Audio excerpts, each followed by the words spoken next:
Hello everyone and welcome back to a Gran Turismo time trial where we're in an absolute legendary car there, the Mercedes-Benz 300 SL.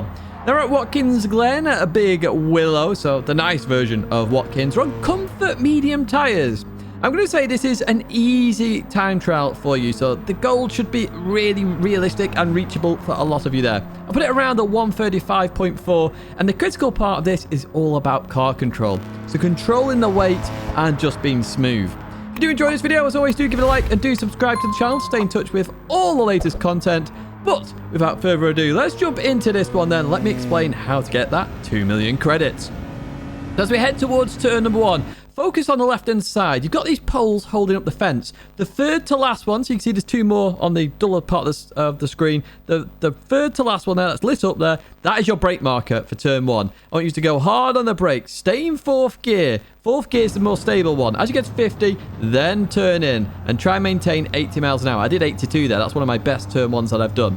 We continue on through there, and we're going to go towards this fast right-hander. Now, on the left-hand side, you have got like a marshal area on the left-hand side that you can potentially use. However, I was trying to judge it on that tyre mound marshal box on the right-hand side. Okay, so as we get to this point here, I'm going to turn in. Let the car turn in initially, get a little bit of oversteer, and then drop to 3rd gear. Let the car just roll a little bit. When you get to 85 miles an hour, that's when you're going to start to accelerate slowly but surely. You'll only go to 100% throttle low when that telephone pole in a distance, or radio pole is in the center of your screen. Once it's in the center, start accelerating at 100%. It's critical you do this, okay? Because if you accelerate too early, you'll understeer off. Now, if you accelerate there, the car should start to come back to you. If you do feel you're going to understeer a little bit, just lift off a tiny bit and then go back on the throttle. Really nice corner that to get right. As we head towards this left-hander, you've got the mound as it starts to build there, the middle square there, if you want to use that. But while I was editing, there was that top left-hand side with the fence, the end of the fence. And I went straight back on one of my other accounts and instantly got a really low time using that fence, so I highly recommend that.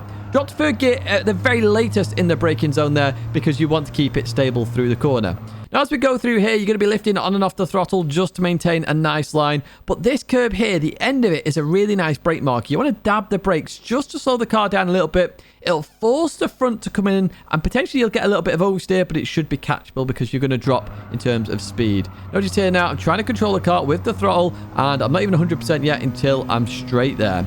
We're going to go over towards the right-hand side. Now, this is one where you're going to have to be careful, okay? So I've already hit the brakes. I'm judging it based on the end of the curb. Now, you want to be straight line in this braking zone, okay? If you're remotely turning, the car's going to spear off left or right. Straight line braking. And then what we're going to do is release the brakes and turn in. Let the car get a little bit of oversteer. Try and maintain 63 miles an hour. I did 64 there, which was kind of nice. And then continue on through.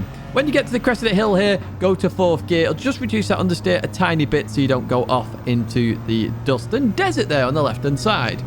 Right, okay, we can breathe a little bit now as we approach this fast right. Now, this is actually quite sketchy in this car. You can do it flat as you go through here. Just be mindful that you are going to understeer really out wide here as I've done. Now, as we approach this final corner, you have the 200 board and the Toyota building. I tend to use the Toyota building a little bit more here. So what I want to do is turn towards the corner and brake in a straight line. If I try and brake and turn in this car, it's going to start getting huge amounts of oversteer. So notice here, I'm not going 100% braking. I'm trying to make sure the car stays straight, and then I'm trying to reduce that speed where I can. Be careful about turning in too early, because if you turn in too early, what's going to happen is you're going to understeer off on the exit. So you want a wide line through the corner, but you also want to keep it a little bit tighter. A bit complicated to understand. As you get a feel for it, you will understand here. We're going to a pad lap now. So this is me on a pad. Obviously, I jumped in quite quickly here to get on a pad. Same sort of thing. Maintain 80 miles an hour through turn 1. And remember, the 3rd post from the end on the left-hand side. In towards the right we go, using that tie wall. 4th gear I'm using here just to demonstrate you don't have to drop to 3rd. Okay. I do feel dropping to 3rd and then going to 4th is slightly quicker. But look at this. 4th gear. So if you are new to the manual transmission, just stay in 4th gear. You will be fine. We're going to head towards this left-hander. The end of the fence on the left-hand side. We drop to 3rd gear as we go into here. Be careful about oversteer. On a pad, it's easier to control, okay? And you can see I'm trying to do that here. And as we go through this right, the end of the curb on the right there, you can dab the brakes. There we go. And then we control the car as we go through here. Once you know you can get out of this corner and not understeer off, full throttle. It should be when you're going straight, really. And in the middle of this corner, then, we're going to hit the brakes just before the end of the curve there. 63 miles an hour is the critical apex speed you want there if you really want to nail that corner. And crest of the hill, change to 4th gear to avoid the understeer off. You get to breathe a little bit here. Remember, for this right-hander, it will get a bit scary this the first time you do it, because as you go in, you'll feel like you're going to understeer off. But keep it flat. It's absolutely fine. If you do get a bit scared, just a tiny lift. 90% is absolutely fine. Looking for the 200 or the Toyota board, and once again, point straight and then brake. I noticed there on the pad, I'm actually braking a lot harder and more aggressive, and arguably, I'm actually catching my Ghost in the distance. That is my Ghost right there.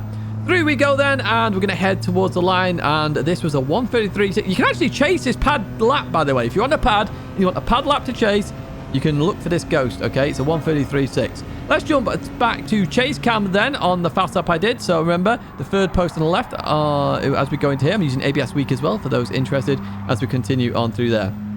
On the right side, we judge this accordingly based on that tyre. As we go into here, notice we're using third gear, we're using the engine braking, and then fourth gear. So 85 miles an hour is what I'm aiming for there. Once that telegraph pole is in the middle of your screen, start accelerating, and look at this. The car starts to come back to you. It starts to turn into the corner. It's really nice indeed.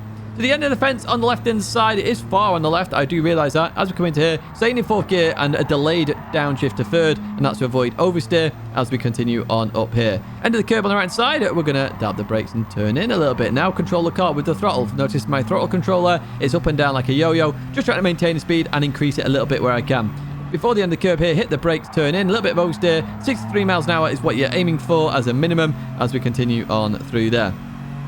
Change gear before the crest of the hill to avoid any understeer, and then breathe a little bit as we head towards the final corner.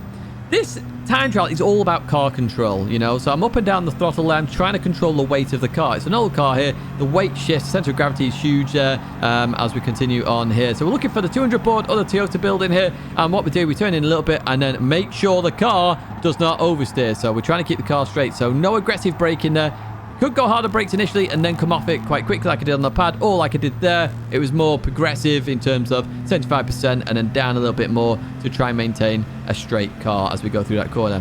Head towards the line, that's the 33.2. 32s are definitely possible. I was racing Jeddah all morning. I think Jeddah is into that 32s now, and well played to Jeddah for that one as well. I might give it a go later actually, because this is really, really, really fun this time trial. I really did enjoy this. It's really controlled and you get a good feeling for the car. Now, you need to control yourself and hit that like button and hit that subscribe button to stay in touch with all the latest content. I try and get these out as early as possible every single week. Actually, I'll put both up. Both of last week's time trial guides are there for you if you're struggling on either of those. Check out GT Amiga, use code Tidgney at checkout for a discount, or my fan attack link, which will give me a kickback to the channel and helps the channel out. Thank you for watching, and I hope to see you in another video live stream again very soon.